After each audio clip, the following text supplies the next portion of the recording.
Again, good morning, everybody. So Excuse me, sir. Yes. Sir, you have locked the room. Some students are for waiting. Game Vaibhav. Yes. 1 second. No. Now all are connected here.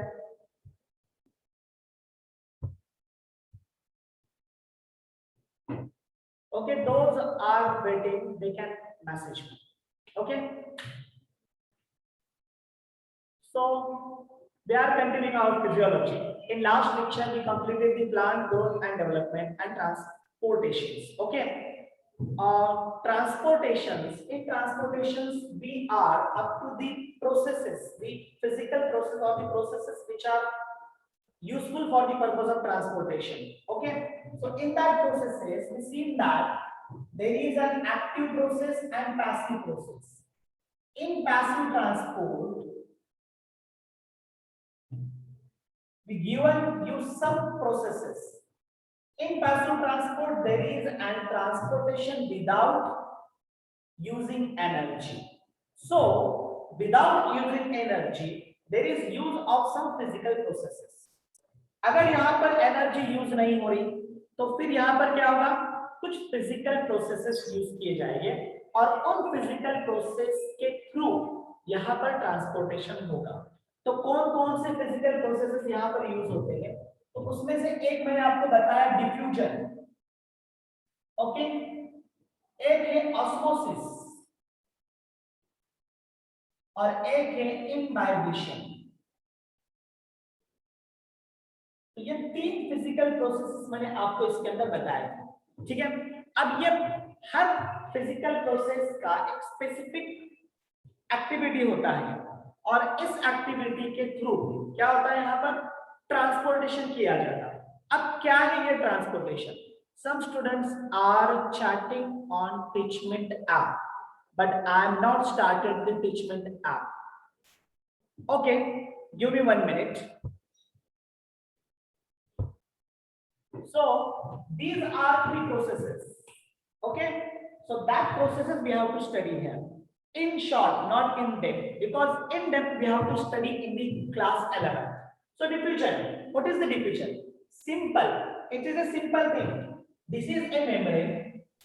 This membrane is a semi-permeable membrane. Okay, so this membrane is present in between the 2 cells. ये membrane 2 cell के बीच में है. ये हुआ आपका cell 1 और ये हुआ आपका सेल 2. मैंने आपको कल ही बताया था, जब ट्रांसपोर्ट हो रहा है तो सेल टू सेल ट्रांसपोर्ट हो रहा है. वैसे ट्रांसपोर्ट सेल के बीच में से भी होता है, लेकिन जो सेल कॉम्पैक्टली अरेंज्ड होते हैं उन सेल्स के अंदर सेल के बीच में से ट्रांसपोर्टेशन नहीं होता. उन सेल्स के अंदर सेल टू सेल ट्रांसपोर्ट होता है. तो दोनों के बीच में यहाँ पर क्या है, मेम्ब्रेन है और वो मेम्ब्रेन होता है प्लाज्मा मेम्ब्रेन. कल एक बच्चे ने मुझे मैसेज किया था, सर आपने मुझे बताया था, हम लोगों को बताया था कि प्रोकैरियोटिक के अंदर मेम्ब्रेन बोर्न ऑर्गेनेल्स नहीं होते हैं, तो हाउ प्लाज्मा मेम्ब्रेन, कैसे प्लाज्मा मेम्ब्रेन यहाँ पर इस क्वेश्चन के अंदर आ सकता है. मतलब उनके हिसाब से वहां क्वेश्चन का आंसर प्लाज्मा मेम्ब्रेन होना चाहिए था. बट क्लियर है, सेल के बाहर एक कवरिंग होती है, उसको तो चाहिए, वो कवरिंग चाहिए. एक्चुअल कवरिंग इनसाइड की है. यहाँ पर यूकैरियोटिक और प्रोकैरियोटिक के अंदर main difference that is membrane bound organelles का प्रोकैरियोटिक के अंदर नहीं होना है, क्योंकि मेम्ब्रेन बाउंड ऑर्गेनेल्स यूकैरियोटिक में प्रेजेंट होते हैं, प्रोकैरियोटिक के अंदर प्रेजेंट नहीं होते हैं. ठीक है. तो अब मेम्ब्रेन बाउंड का मतलब प्लाज्मा मेम्ब्रेन नहीं होता. मेम्ब्रेन बाउंड का मतलब प्लाज्मा मेम्ब्रेन नहीं होता.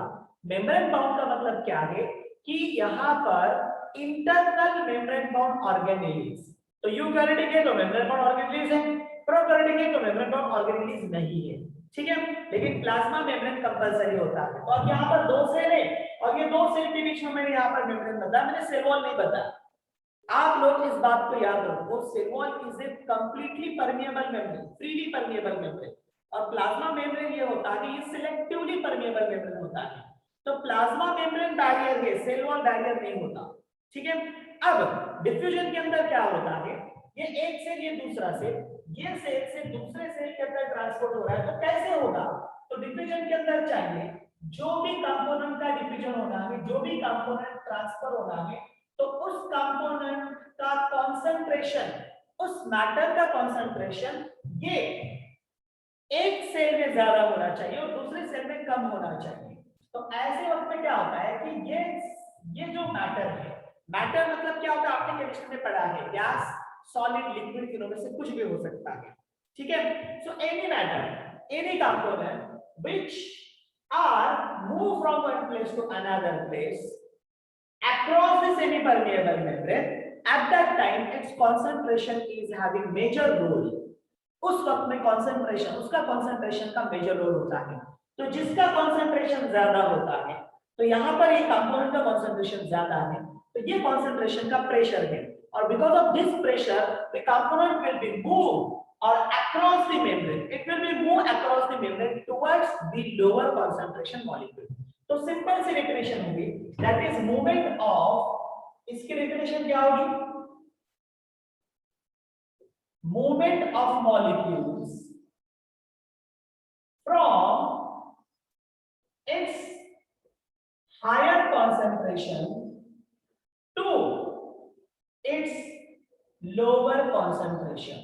ठीक है, तो यहां पर मॉलिक्यूल का मूवमेंट हो रहा है उसके हायर कॉन्सेंट्रेशन से लोअर कॉन्सेंट्रेशन तक, उसे हम कहेंगे यहां पर ये सेल 1 के अंदर कॉन्सेंट्रेशन हायर है और सेल 2 के अंदर कॉन्सेंट्रेशन कैसा है? लोअर है। ठीक है, तो higher concentration to lower concentration जो मूवमेंट होता है, this movement is called as the diffusion. Okay, so this is about the diffusion. Now next one is the osmosis. Osmosis के अंदर मॉलिक्यूल का डिफ्यूजन होता है। अब मॉलिक्यूल का डिफ्यूजन होने के लिए ऑस्मोसिस में, ऑस्मोसिस के अंदर यहां सॉल्यूशन, ये इंपॉर्टेंट क्राइटेरिया है। सॉल्यूशन ये इंपॉर्टेंट क्राइटेरिया है। अब सॉल्यूशन बनता कैसे है? तो सॉल्यूशन बनेगा सोल्यूट को वाटर के अंदर मिक्स करने के बाद। सॉल्यूशन कैसे बनेगा? सोल्यूट को वाटर के अंदर मिक्स करने के बाद तब जाकर आपका सॉल्यूशन बनेगा। ठीक है, तो अब ऑस्मोसिस के तरफ को आना है तो सॉल्यूशन के बारे में आपको सोचना पड़ेगा। जब आप डिफ्यूजन के अंदर थे तो यहाँ आपको सॉल्यूशन नहीं सोचना था, यहाँ आपको सॉल्यूशन कंसीडर भी नहीं करना था, यहाँ आपको जिसका मूवमेंट होना है उसको कंसीडर करना है। लेकिन ऑस्मोसिस के अंदर ऐसा नहीं होता है। ऑस्मोसिस के अंदर आपको सॉल्यूशन के बारे में सोचना पड़ेगा, सॉल्यूशन को कंसीडर करना पड़ेगा। जब आप सॉल्यूशन को कंसीडर करोगे तो उसमें से सॉल्वेंट मूव होगा, उसमें से क्या होगा? सॉल्वेंट मूव होगा। सॉल्वेंट मतलब जो मिक्स कराता है, जैसे शुगर, शुगर वाटर के अंदर मिक्स होता है, और आपका सॉल्ट ये भी क्या है कि वाटर के अंदर मिक्स होता है। आपका सॉल्ट भी वाटर के अंदर मिक्स होता है और आपका शुगर भी क्या होता है? वाटर के अंदर मिक्स होता है। तो वाटर यहाँ पर सॉल्वेंट हुआ, वाटर क्या हुआ यहाँ पर? सॉल्वेंट। तो सॉल्वेंट मूव होगा ऑस्मोसिस के अंदर। समझ में आ रहा है आपके? सॉल्वेंट ऑस्मोसिस के अंदर मूव होगा। अब ये कैसे? जब सॉल्वेंट को मूव होना है, जब सॉल्वेंट को मूव होना है तो सॉल्वेंट मूव तब होगा जब उसके अंदर मिक्स्ड सॉल्यूट कंसंट्रेशन कम होगा। उसके अंदर मिक्स्ड सॉल्यूट कंसंट्रेशन क्या होगा? वहां पर कम होगा। Are you understanding what I से?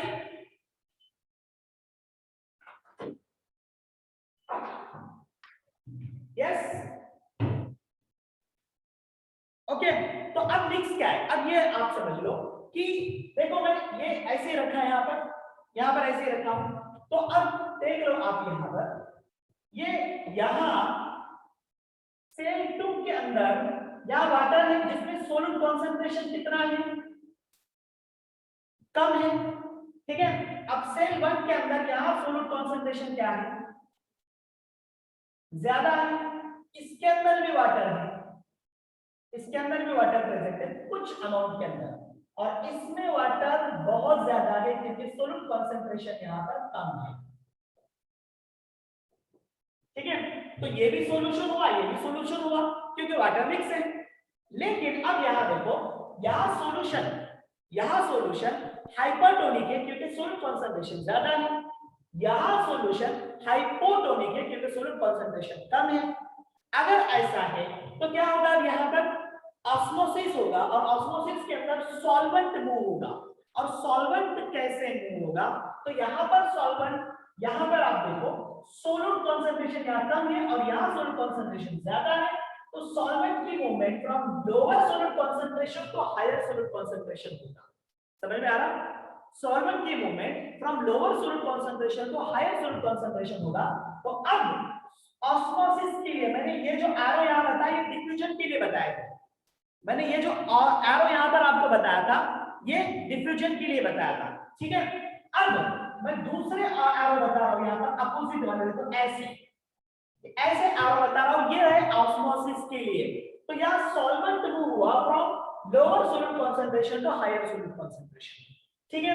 अब हम ऑस्मोसिस की डेफिनेशन लिखेंगे, तो movement of solvent, movement of solvent, अब यहाँ मूवमेंट के बजाय आप क्या लिखोगे, यहाँ पर डिफ्यूजन लिखोगे, क्योंकि मूवमेंट और डिफ्यूजन एक होता है। तो movement of solvent from lower solute concentration to higher solute concentration. इसके लिए एकदम सिंपल एग्जांपल आपको बता दूं, रेजिन को ले लो आपके घर में, रेजिन तो होता है, मनु के कहते हैं उसे, रेजिन तो होता है घरों के अंदर। तुम रेजिन को क्या करो, आप पानी में डाल दो। अब आपका पानी कोई सोलूट कॉन्सेंट्रेशन नहीं कंसिस्ट करता, याद रखो, आपका वाटर कोई सोलूट कॉन्सेंट्रेशन कंसिस्ट नहीं। घर में पीने वाला पानी आप क्या करो, एक ग्लास में ले लो और उसमें रेजिन को डाल दो। कुछ देर के बाद 1 और 2-3 आवर्स के बाद में क्या होगा, आपका रेजिन स्वेल हो जाएगा। आपका रेजिन क्या होगा, स्वेल हो जाएगा। इसका मतलब क्या हुआ कि वाटर मूव हुआ किसमें, आपके रेजिन के अंदर, क्योंकि रेजिन का कॉन्सेंट्रेशन, रेजिन के अंदर का सोलूट कॉन्सेंट्रेशन ज्यादा था, उसमें वाटर नहीं था, और आपने जिस वाटर के अंदर उसको डाला वहां पर सोलूट कॉन्सेंट्रेशन कम था। तो इसीलिए क्या हुआ कि वो जो वाटर है, वो वाटर क्या होगा, वो मूव होगा इनटू द रेजिन। तो क्या होगा, इनटू द रेजिन मूव होगा। This is the osmosis. और उसी रेजिन को आप क्या करो, वही रेजिन आप ले लो और सॉल्ट सॉल्यूशन बना लो या तो शुगर सॉल्यूशन बना लो। मतलब आपके ग्लास के अंदर शुगर मिक्स कर दो तो सॉल्ट मिक्स कर दो। अब जब आप उसको मिक्स करो फिर रेजिन को डालो, आपको रेजिन स्वेल नहीं दिखेगा, आपको रेजिन स्वेल नहीं। क्यों? क्योंकि सोलूट कॉन्सेंट्रेशन उस वाटर के अंदर ज्यादा है as compare to raisin. Hence, the water not move into the resin. Resin के अंदर वाटर मूव नहीं हुआ है। Are you understanding what I say? मैंने आपको एकदम सिंपल एग्जांपल भी यहाँ पर दे दिया ऑस्मोसिस के लिए। तो ये हुआ आपका ऑस्मोसिस। यहाँ पर मैंने आपको सॉल्यूशन भी इंट्रोड्यूस कराया। यहाँ पर सोल्यूट का कॉन्सेंट्रेशन ज्यादा है तो यहाँ होगा हाइपरटोनिक सॉल्यूशन, यहाँ पर सोल्यूट कॉन्सेंट्रेशन कम है तो ये हुआ हाइपोटोनिक सॉल्यूशन। तो ऐसी कंडीशन अगर होगी तो मूवमेंट होगा, लेकिन अगर दोनों में कॉन्सेंट्रेशन इक्वल होगा तो उसे आप कहते हैं आइसोटोनिक। कुछ देर पहले मुझे यहां पर आंसर आया था, तो आइसोटोनिक मतलब दोनों के अंदर अगर सोल्यूट कॉन्सेंट्रेशन सिमिलर है तो उसे कहेंगे हम isotonic.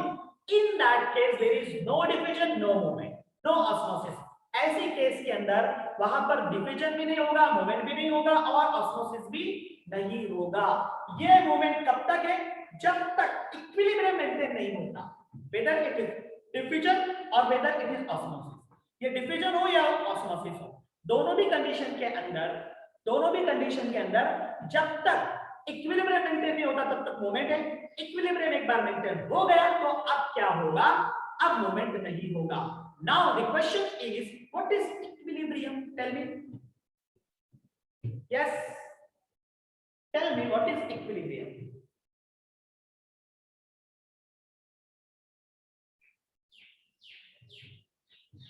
Yes,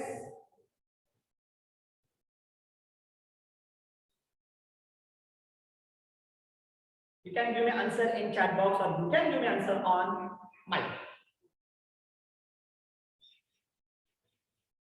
Equilibrium means balance. Ankita saying. Gorde, Anu saying the isotonic condition. Nalkar saying equal or balanced.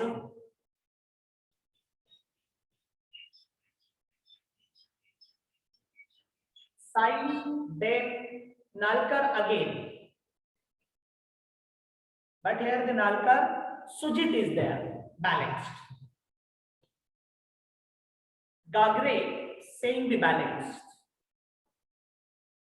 Okay, very good. तो कुछ आंसर आपके सामने आ गए कि बैलेंस्ड कंडीशन या तो इक्विलिब्रियम कंडीशन, इक्विलिब्रियम कंडीशन दोनों भी सिमिलर है, दोनों भी सॉल्यूशन क्या हो गया यहाँ पर सेम हो गया, तो हम उसे क्या कहेंगे बैलेंस। अब जब बैलेंस होगा तो यहाँ कॉन्सेंट्रेशन का रिलेशन ही नहीं आता, अब जब कॉन्सेंट्रेशन का रिलेशन नहीं आएगा तो मूवमेंट नहीं होगा। क्लियर, समझ में आ रहा आपको? अच्छा, मैंने ऑस्मोसिस को डिफ्यूजन क्यों कहा, मैंने ऑस्मोसिस को डिफ्यूजन क्यों कहा? आप देखो वाटर मूव हो रहा है कहां से, lower solute concentration to higher concentration, लेकिन मैंने इसको डिफ्यूजन इसलिए कहा क्योंकि वाटर के लिए डिफ्यूजन है, किसके लिए डिफ्यूजन है, वाटर के लिए या तो सॉल्वेंट के लिए, क्योंकि इधर वाटर का कॉन्सेंट्रेशन ज्यादा है और इधर वाटर का कॉन्सेंट्रेशन कम है, और हमने डिफ्यूजन देखा है कि from higher concentration to its lower concentration, तो वाटर के लिए डिफ्यूजन हुआ, लेकिन the process is osmosis, process is osmosis, क्यों, सॉलिड के लिए ऑस्मोसिस हुआ। ठीक है, अब आगे चलते हैं इम्बाइबिशन। सिंपल कांसेप्ट है इम्बाइबिशन। इम्बाइबिशन का मतलब होता है adsorption, adsorption of molecule, adsorption of molecule on colloidal surface, on colloidal surface. अब कोलॉइडल सरफेस क्या होता है, तो कोलॉइडल सरफेस होता है सेलुलोसिक सरफेस, जैसे आप वुडन डोर्स और विंडोज में, रेनी सीजन चल रहा है और रेनी सीजन के अंदर क्या होता है कि आपके जो डोर्स और विंडोज जो वुड के बने होते हैं वो स्वेल होते हैं, आपने देखा है। तो ये स्वेल क्यों हुए, ये स्वेल क्यों हुए, ये स्वेल इसीलिए हुए क्योंकि वहां इम्बाइबिशन हुआ, क्योंकि सरफेस पर वाटर जमा हो चुका है, सरफेस पर वाटर कलेक्ट हुआ, इसीलिए इसीलिए वो क्या है, वो स्वलन हुआ। समझ में आ रहा है आपके?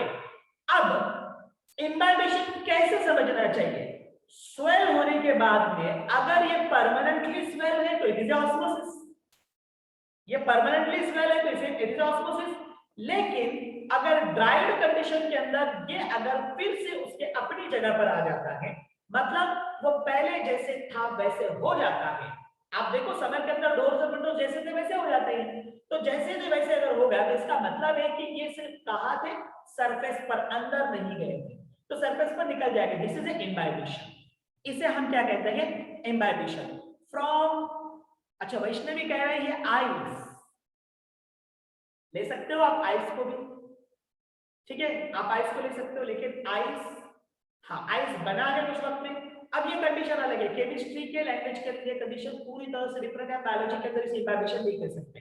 ठीक है, चलो अब ये तीनों कंसेप्ट आपके समझ में आ गए, I understand all this concept, tell me fast. Okay, चलो फिर हम आगे चलते हैं। अब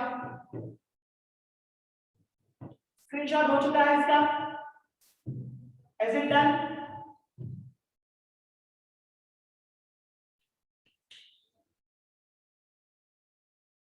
ओके, चलो अभी आगे की प्रोसेस हम लेंगे।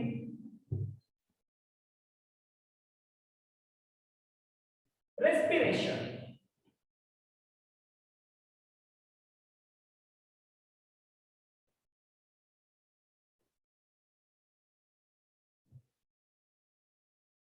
अब रेस्पिरेशन क्या है,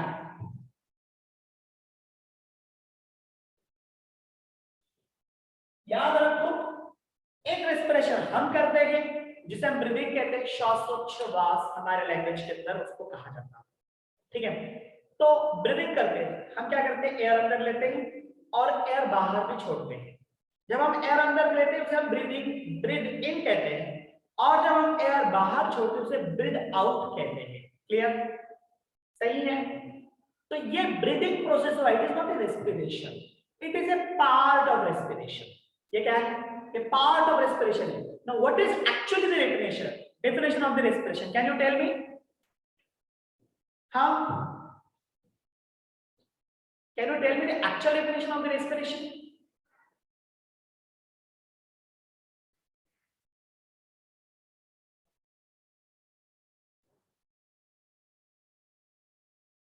No? Respiration is the Intake of process oxygen and out release of carbon dioxide. Nalkar, getting oxygen and release of carbon dioxide is the respiration. और दूसरा कोई कह रहा था मुझे, क्या नाम है इसका? Respiration is the process in living organism which occur through inhaling and exhaling of air. मयूर रोडे, inhaling and exhaling of the air. तो मैंने आपको इसलिए तो पहले कहा ना, तो मैंने इसीलिए तो डिफरेंस दिया था. साइली से inhale of oxygen and exhale of carbon dioxide. तो इसीलिए तो वो डिफरेंस होना चाहिए. इसलिए तो मैंने पहले आप लोगों को बोला कि आप रेस्पिरेशन किसे कहते हो. आप रेस्पिरेशन उस प्रोसेस को कहते हो जिस प्रोसेस के अंदर हम ऑक्सीजन लेते हैं और कार्बन डाइऑक्साइड छोड़ते हैं. सही है ना? उस प्रोसेस को आप रेस्पिरेशन कहते हो. साइली saying happens at two level, aerobic and anaerobic. मैंने अभी तक वहां तक आपको लेकर ही नहीं गया. अब तो हम रेस्पिरेशन पर हैं. Can you tell me? This is most important. Now you are entering into the junior college. The movement of air or dissolved gases into and out of the lungs, that is called as respiration. Vaishnavi. तो मुझे आप बताओ, आप लोगों ने मुझे जितने definition कहे हैं, क्या ये ब्रीदिंग नहीं है? Formation of energy from food we consumed, Gagre Saili saying. Now one answer is matching with respiration process. One answer is matching with the respiration process. Sir, I can tell. Yes. Respiration is the process by which organism produce their food. Produce their food. Then what is photosynthesis? Produce their energy. Sorry, energy. Produce their energy. Okay. So this is about the respiration. Actual respiration is that is formation of the energy. ठीक है? तो respiration की आपकी process क्या है? तो मैंने आपको कहा कि breathing is a part of respiration. Breathing is not a respiration. Breathing respiration नहीं है. Breathing part of respiration है. इसका मतलब ये है कि breathing respiration को support कर रहा है. ऑक्सीजन बॉडी के बाहर डालना है और कार्बन डाइऑक्साइड बॉडी के अंदर लेना है. सपोर्ट कर रहा है. अब जो ऑक्सीजन अंदर आएगा, अच्छा मैंने उल्टा कहा, ऑक्सीजन अंदर लेना है और कार्बन डाइऑक्साइड बाहर छोड़ना है. तो ऑक्सीजन जब अंदर ले आ जाएगा तो वहां के आगे की जो प्रोसेस होगी, ऑक्सीजन अंदर आने के बाद की जो प्रोसेस होगी, that process is oxidation process. उसे हम ऑक्सीडेशन कहते हैं. और वो ऑक्सीडेशन क्या करेगा? एनर्जी रिलीज करेगा. वो ऑक्सीडेशन प्रोसेस क्या करेगा? एनर्जी रिलीज करेगा. Actually this is a respiration process. तो हम डेफिनेशन बनाते हैं रेस्पिरेशन की. Oxidation of organic compound, that is food. Organic compound मतलब क्या है? आपका food है. Oxidation of organic compound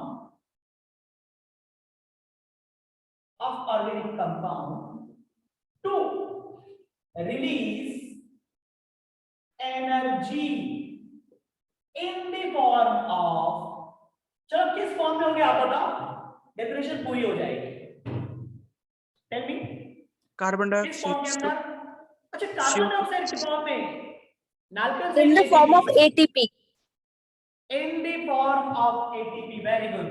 So oxidation of organic compound to release energy in the form of ATP, that is called as respiration. और breathing activity ये है oxidation. Oxygen को लेना है और कार्बन डाइऑक्साइड को छोड़ना है. This is the breathing activity. तो ये सपोर्टिव पार्ट होगा आपके रेस्पिरेशन का. ऑक्सीजन को लेना है और कार्बन डाइऑक्साइड छोड़ना है. क्योंकि ऑक्सीडेशन जब होता है तब कार्बन बाहर निकलता है. जब ऑक्सीजन अंदर आता है तो कार्बन बाहर निकलता है, क्योंकि इंटरनल मेटाबॉलिक एक्टिविटी होती है. तो ऑक्सीडेशन एक तरह की ब्रेकडाउन एक्टिविटी है. कौन सी एक्टिविटी है? Breakdown activity. ठीक है? तो इसके लिए ऑक्सीजन चाहिए, लेकिन सब ऑर्गेनिज्म ऑक्सीजन का यूज नहीं करते. इसीलिए आपकी रेस्पिरेशन प्रोसेस दो टाइप में चलेगी, aerobic, anaerobic. Those organisms taking oxygen or using oxygen called as aerobic respiration or aerobic organisms, and those organisms do not use O2, okay, that are anaerobic organisms, or the process is called as anaerobic process or anaerobic respiration. Okay, is it clear? तो अब इससे ये समझ में आया कि ATP बनाने की प्रोसेस है। आप तो फूड बॉडी के अंदर ले रहे हो डाइजेस्टिव सिस्टम के थ्रू, लेकिन आपको एनर्जी दे रहा है रेस्पिरेशन प्रोसेस। एनर्जी कौन दे रहा है? Respiration process. डाइजेस्टिव सिस्टम आपको एनर्जी प्रोवाइड नहीं करता, डाइजेस्टिव सिस्टम आपको न्यूट्रिएंट प्रोवाइड करता है। एनर्जी कौन प्रोवाइड करता है? तो रेस्पिरेशन प्रोसेस, मतलब mitochondrion. So aerobic process occurs inside the mitochondrion, anaerobic process not occurs inside the mitochondrion. anaerobic mitochondrion में नहीं होता। तो आपको एरोबिक रेस्पिरेशन करना है तो आपको क्या चाहिए? यहां पर माइटोकॉन्ड्रियन चाहिए, ठीक है। और अगर anaerobic, Saurabh saying aerobic respiration, complete oxidation of the organic food in presence of oxygen, thereby forming the ATP molecule. So मुझे कभी-कभी ऐसा क्यों लगता है, क्या मतलब कि सौरभ कहीं से कॉपी कर रहा है और यहां पर चैट बॉक्स में पेस्ट कर रहा है। Saurabh, am I right? No, sir. No, sir. My neighbor is the Sarna. That's why I have made the notes on the laptop, and that's I have studied You all made the this. notes on the laptop. Yes, I have studied all these basics. You studied all these basics. So you are typing it speedily or just copying from your laptop and pasting here in chat box? Yes, Saurabh? No, sir. No, sir. I am thinking there. You are speaking now respiration now. Then the photosynthesis definition. Then I am typing now onwards. So don't type like this. Just in short go. Okay, इतना time मुझे chat box में पढ़ने को नहीं मिलता, ठीक है। तो आप उसको शॉर्ट में ले लो और यहाँ पर उसको क्लियर करो, ठीक है। No problem, it is good. मतलब कोई स्टूडेंट अगर जल्दी से पढ़ाई कर लेता है टीचर्स के पहले, तो ये बहुत अच्छा होता है, इस वजह से क्योंकि आपको आगे वो कंसेप्ट क्लियर होता है और ये स्टूडेंट ने इस तरीके से करना चाहिए। इट इज मोस्ट इंपॉर्टेंट और हर स्टूडेंट के लिए जरूरी नहीं है। जैसे सौरभ ने किया कि अगर कोई कंसेप्ट टीचर को पढ़ाना है और उसके पहले अगर आपने बुक में उसको एक बार पढ़ लिया होगा तो वो कंसेप्ट आपको और ज्यादा अच्छे से समझ में आ जाता है, और जब आपको अच्छे से समझ में आता है तो वो कंसेप्ट आपको परफेक्ट होता है, और जब भी आपको एमसीक्यू हैंडल करने की जरूरत पड़ती है तब आप उसको इजीली हैंडल कर लेते हैं, ठीक है। अभी तो मैं आपको एमसीक्यू बहुत सिंपल फॉर्म में दे रहा हूं, जैसे आपको पढ़ा रहा हूं वैसे आपको एमसीक्यू दे रहा हूं, लेकिन आप जब एक्चुअल रेगुलर टीचिंग के अंदर आते हो तो उस वक्त में आपको एमसीक्यूज हैंडल करना थोड़ा सा डिफिकल्ट जाता है, क्योंकि वहां पर अंडरस्टैंडिंग होता है या तो एप्लीकेशन बेस्ड होता है, ठीक है। तो इसलिए जरूरी है इस तरीके से जाना जैसे सौरभ कर रहा है, लेकिन चैट बॉक्स के अंदर डालकर उसमें पूरा एज इट इज ऐसे मत करो, थोड़ा सा शॉर्ट कर लो उसको, जैसे आपको रेगुलर में आता है उस तरीके से आप कर लोगे तो ये हमारे लिए इजी जाएगा पढ़ने के लिए, क्योंकि वो तो डेफिनेशन कंप्लीट है ही, लेकिन वहां पर पढ़ते वक्त में टाइम ज्यादा ले जाएगा, ठीक है। चलो अब यहाँ पर आते हैं हम लोग। तो एरोबिक रेस्पिरेशन के लिए माइटोकॉन्ड्रिया की जरूरत है, लेकिन अनएरोबिक रेस्पिरेशन के लिए माइटोकॉन्ड्रिया नहीं चाहिए, तो क्या चाहिए यहाँ पर? साइटोप्लाज्म। तो सेल के साइटोप्लाज्म में अनएरोबिक रेस्पिरेशन होता है और सेल के माइटोकॉन्ड्रिया के अंदर एरोबिक रेस्पिरेशन होता है। तो याद रखो प्रोकैरियोटिक के अंदर माइटोकॉन्ड्रिया नहीं होता, प्रोकैरियोटिक के अंदर माइटोकॉन्ड्रियन नहीं होता। तो अब क्या है? फिर भी कुछ प्रोकैरियोट्स एरोबिक है और कुछ प्रोकैरियोट अनएरोबिक है। Can you tell me the answer? Yes,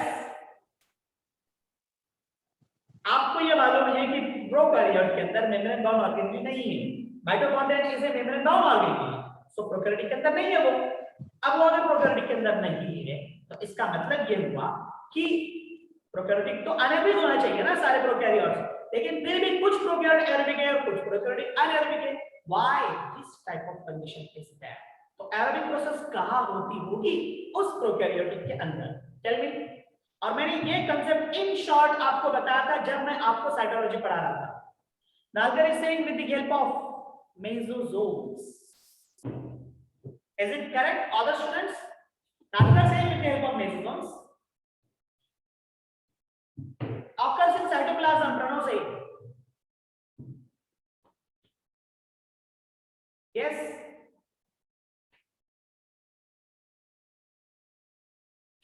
Concentration must in every lecture. Okay. Already in cytology, I discussed that when I studied. Sorry, I teaching you that is a prokaryotic cell where the specific organelle is there. That is mesosome, which is formed with the help of plasma membrane. तो मैंने वहां आपको बताया था वो mesosome in having the activity like mitochondria. इसके अंदर activity कैसे है? माइटोकॉन्ड्रिया जैसे. अगर प्रोकैरियोट्स के अंदर आपको एरोबिक रेस्पिरेशन दिख रहा है तो इसका मतलब वहां पर क्या है? माइटोकॉन्ड्रियन की जगह पर मेसोसोम काम कर रहा है. Is it clear? समझ में आ रहा है आप लोगों के? तो हर कंसेप्ट, ये छोटे छोटे कंसेप्ट होते हैं, हमको याद नहीं रहते, और जब एक्चुअल शुरू होता है तो उस वक्त में आप लोग पूरी तरह से भटक जाते हैं, not understanding what is going on. तो यहाँ ये बात समझ लेना जरूरी है. It is a basic thing. Okay. So अब यहाँ पर माइटोकॉन्ड्रियल एरोबिक के लिए एरोबिक के लिए क्या है? यहाँ पर साइटोप्लाज्म है. तो एरोबिक प्रोसेस जो माइटोकॉन्ड्रिया के अंदर होती है तो वो कैसी होगी? तो it is by 3 steps. 3 step की मैकेनिज्म है. एक होगा ग्लाइकोलाइसिस, जहां आपका ऑर्गेनिक फूड मैटर, हम इसको ग्लूकोज कहेंगे भी थोड़ी देर के लिए. तो एक होगा ग्लाइकोलाइसिस जहां पर ग्लूकोज का कन्वर्जन का किस प्रोडक्ट के अंदर होगा? Glucose converts to pyruvate. इसमें होगा पायरुवेट के अंदर, दैट इज पायरुविक एसिड के अंदर. तो ये एक प्रोसेस हुआ. दूसरा है that is an Krebs cycle. Krebs cycle, और क्रेब्स साइकिल के अंदर इस पायरुवेट का फर्दर ऑक्सीडेशन होता है. इस पायरुवेट का साक्षी से in the next step, but I am just clearing this step. Pyruvate का फर्दर ऑक्सीडेशन होगा जहां पर CO2 फॉर्म होगा और इसके साथ साथ कुछ अमाउंट के अंदर H2O भी बनेगा और इसके साथ ATP मॉलिक्यूल भी बनेंगे. ठीक है. तो ये कब हो रहा है? क्रेब्स साइकिल के अंदर हो रहा है. अब इन दोनों के पैरेलल के अंदर और एक प्रोसेस यहां चल रही है, हम उसे कहते हैं ETS, electron transport chain system. Electron transport chain system क्या है ये? इसको तो हम इन डेप्थ स्टडी करेंगे. कहां पर? 11th के अंदर. ठीक है. अब यहां पर आप देखो कि एरोबिक रेस्पिरेशन चल रहा है, ETS हो रहा है. ETS हो रहा है इसलिए एरोबिक रेस्पिरेशन के अंदर 34 ATP मॉलिक्यूल बनेंगे. याद रखो ETS यहां पर चल रहा है इसीलिए 34 ATP मॉलिक्यूल बनेंगे. अब आप अनएरोबिक की तरफ आओ. एरोबिक में तो यह प्रोसेस होगी. अब अनएरोबिक की तरफ आओ. ATP is a currency of ADP is a currency of ATP. चलो ठीक है. तो साइटोप्लाज्म जो है ये आपका साइटोप्लाज्म, यहां पर ये प्रोसेस नहीं होती, बस यही प्रोसेस होती है, एक ग्लाइकोलिसिस. तो ये ग्लाइकोलिसिस यहां पर होगी, मतलब अनएरोबिक रेस्पिरेशन में सिर्फ ग्लाइकोलाइसिस है. और इसके अलावा जो प्रोसेस आपको यहां पर मिलेगी वो है रिडक्शन और डीकार्बोक्सिलेशन. क्या क्या है? रिडक्शन और डीकार्बोक्सिलेशन. ठीक है. तो इसमें से सिर्फ ग्लाइकोलाइसिस एक प्रोसेस है, जहां ATP बनेगी, दैट इज फर्मेंटेशन. ठीक है. तो सिर्फ ग्लाइकोलाइसिस एक प्रोसेस है जहां ATP बनेंगे, बाकी रिडक्शन और डीकार्बोक्सिलेशन के अंदर ATP नहीं बनेंगे. इसीलिए एनारोबिक रेस्पिरेशन में सिर्फ 2 ATP मॉलिक्यूल बनते हैं. याद रखो, एरोबिक रेस्पिरेशन के अंदर 34 ATP मॉलिक्यूल बनेंगे और एरोबिक रेस्पिरेशन के अंदर 34 ATP मॉलिक्यूल बनेंगे, लेकिन एनारोबिक रेस्पिरेशन के अंदर सिर्फ 2 ATP मॉलिक्यूल बनेंगे. वजह क्या है? इसके पीछे कॉज क्या है? तो कॉज ये है, यहां पर आपको क्रेब्स साइकिल मिली और ETS मिली है. क्रेब्स साइकिल और ETS यहां पर एब्सेंट है. ज्यादातर ATP मॉलिक्यूल बनते हैं क्रेब्स साइकिल और ETS के अंदर, जो यहां पर नहीं है. इसीलिए ग्लाइकोलिसिस में जो सिर्फ 2 ATP मॉलिक्यूल बनते हैं, वही 2 ATP मॉलिक्यूल अनएरोबिक रेस्पिरेशन के लिए है. क्लियर? समझ में आ रहा है आप लोगों को? मैंने डिफरेंस आपके सामने रखा. इससे ज्यादा आपको बेसिक में कोई जरूरत नहीं है. आगे आपको जब 11th स्टैंडर्ड के अंदर पढ़ना है तब आपको मैं ये सारी चीजें डेप्थ के अंदर पढ़ाऊंगा. याद रखो ETS के लिए माइटोकॉन्ड्रियम चाहिए. याद रखो इलियस के लिए क्या चाहिए, माइटोकॉन्ड्रिया चाहिए, इसको बस आपको याद रखना है, ठीक है। अब यहां तक कि अगर आपके समझ में आ गया तो दो प्रोसेस बाकी है, सिर्फ ये दो प्रोसेस और एनिमल फिजियोलॉजी, ये दोनों चीजें हम क्या करेंगे नेक्स्ट लेक्चर के अंदर देखेंगे। और जब आपका प्लांट फिजियोलॉजी पूरा हो जाएगा तो उससे रिलेटेड एमसीक्यूज आपको डीपीपी में सॉल्व करना है, जो मैं आपको टीच में आपके ऊपर अवेलेबल कर दूंगा, ठीक है। तो अब हम यहाँ पर रुक जाते हैं, इसका आप लोग स्क्रीनशॉट ले लो और फिर मैं लेक्चर खत्म कर देता हूँ। Thank you very much.